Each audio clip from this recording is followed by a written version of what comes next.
श्री शिवाय नमस्तुभ्यम साथियों, एक बार पुनः स्वागत है आपका आपके अपने चैनल शिव महापुराण में। हम इस वीडियो के माध्यम से बात करेंगे नवरात्रि के 5वें दिन पूजन होने वाली माता जी स्कंद माता। स्कंद माता के विषय में बात करेंगे। माँ दुर्गा के 5वें स्वरूप स्कंद माता को बेहद शक्तिशाली और दयालु माना गया है। नवरात्रि के 5वें दिन माँ स्कंद माता की पूजन करने से शत्रु परास्त होने लगते हैं और निसंतानों को संतान सुख की प्राप्ति होती है। पुराणों के अनुसार माँ स्कंद माता कमल पर विराजमान रहती हैं, इसलिए उन्हें पदांसना देवी के नाम से भी जाना जाता है। कहा जाता है माँ स्कंद माता मातृत्व को परिभाषित करती है। माँ स्कंद माता के गोद में 6 मुख वाले स्कंद कुमार विराजित रहते हैं। माँ स्कंद माता की पूजा करना अत्यंत लाभकारी माना जाता है। माँ स्कंद माता की पूजन करने से संतान सुख की प्राप्ति होती है और शत्रुओं का विनाश होता है। इतना ही नहीं, माँ स्कंद माता की पूजन करने से भक्तों की सारी मनोकामनाएं पूर्ण होती हैं। माँ स्कंद माता की पौराणिक कथा इस प्रकार है। बहुत पहले एक राक्षस रहता था जिसका नाम तारकासुर था। तारकासुर कठोर तपस्या कर रहा था। उसकी तपस्या से भगवान ब्रह्मा प्रसन्न हो गए थे।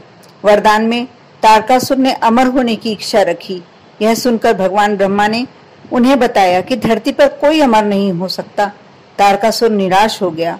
उसके बाद उसने यह वरदान मांगा कि भगवान शिव का पुत्र हो, वही उसका वध कर सके। तारकासुर ने यह धारणा बना के रखी थी कि भगवान शिव कभी विवाह ही नहीं करेंगे, ना उनका विवाह होगा और ना ही उनका पुत्र होगा। तारकासुर यह वरदान प्राप्त करने के बाद लोगों पर अत्याचार करने लगा। तंग आकर सभी देवता भगवान शिव से मदद मांगने लगे। तारकासुर का वध करने के बाद भगवान शिव ने माता पार्वती से विवाह किया। विवाह करने के बाद शिव पार्वती का पुत्र कार्तिकेय हुआ। जब कार्तिकेय बड़ा हुआ तब उसने तारकासुर का वध कर दिया। कहा जाता है स्कंद माता कार्तिकेय की माँ थी और कार्तिकेय का जन्म ही तारकासुर के वध के लिए हुआ था। माँ स्कंद माता की आराधना करने वाले भक्तों को सुख शांति और सुखता की प्राप्ति होती है। देवासुर संग्राम के सेनापति भगवान स्कंद की माता होने के कारण माँ दुर्गा के 5वें स्वरूप को स्कंद माता के नाम से जाना जाता है। स्कंद माता हमें सिखाती है कि जीवन स्वयं ही अच्छे बुरे के बीच एक देवासुर संग्राम है।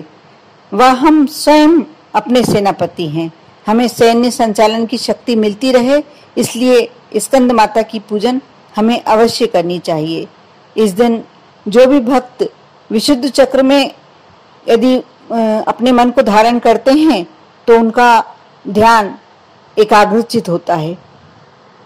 ऐसा करने से हमें शक्ति मिलती है और सुख का अनुभव होता है।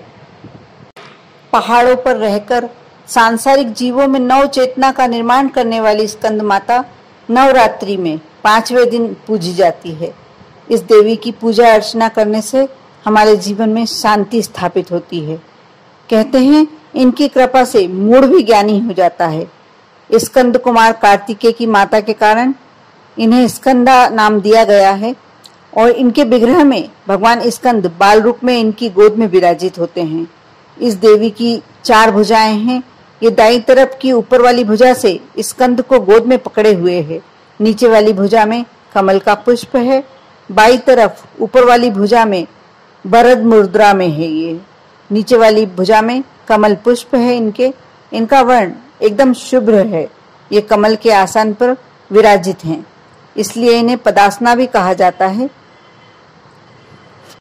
स्कंद माता को भोग स्वरूप केला अर्पित करना चाहिए।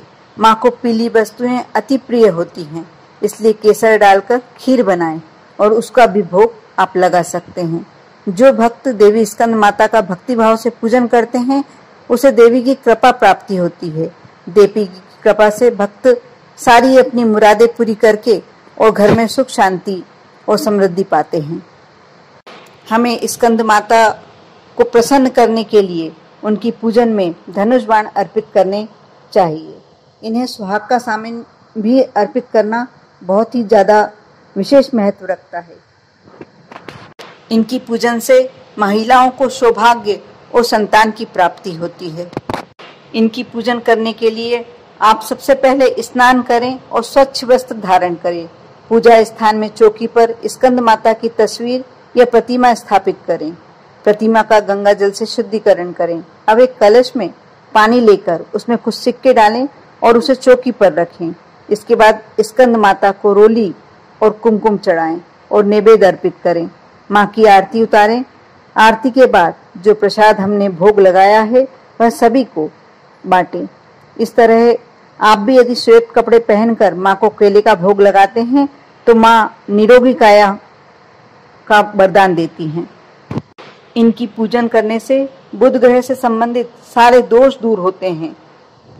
इनकी पूजन का श्रेष्ठ समय दिन का दूसरा पहर माना जाता है और साथ ही इनकी पूजन में चंपा के फूलों का भी इस्तेमाल बहुत उत्तम होता है। हरे रंग की चूड़ियाँ माँ को बहुत पसंद होती हैं, इसलिए इनको हरे रंग की चूड़ियाँ भी आप समर्पित कर सकते हैं। आप अवश्य नवरात्रि के 5वें दिन स्कंद माता की पूजन करें और अपने घर में सुख समृद्धि पाएं। आप पर और आपके पूरे परिवार पर स्कंद माता की कृपा बनी रहे। ओम नमः शिवाय।